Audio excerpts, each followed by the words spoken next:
Hello, and welcome to a special edition of Jordan Shorts. Today we're going to get a little personal. And the last time we did this, I think I got blocked on TikTok and a few other mediums.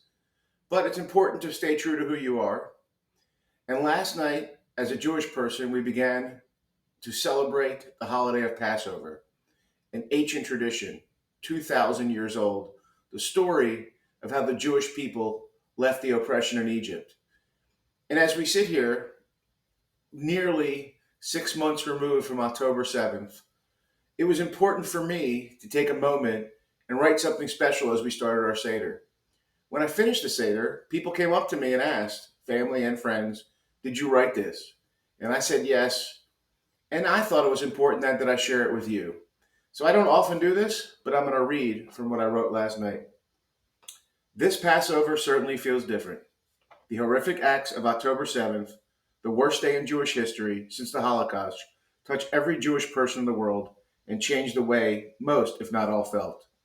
The days after, as we learned how many hostages were taken, how many were killed, raped, and burned alive, would have been enough to cause this feeling, but it was just the beginning.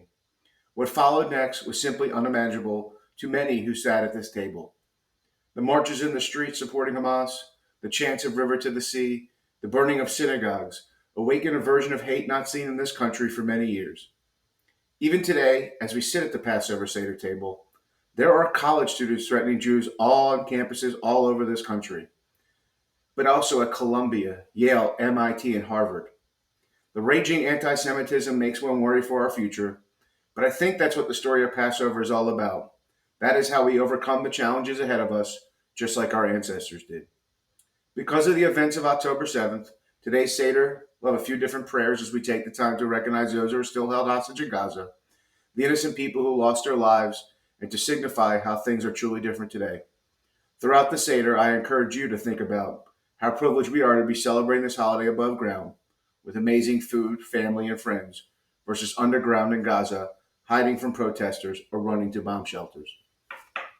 I shared these words at our Seder. I mean them. As a country, where are we?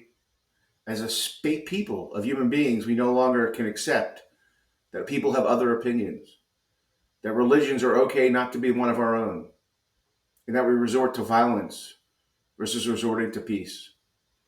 I hope you find peace in your Passover celebration, and if this caused you to unfollow me, that's the risk I'm willing to take. I hope you enjoyed this personal edition of Jordan Shorts. I look forward to seeing you.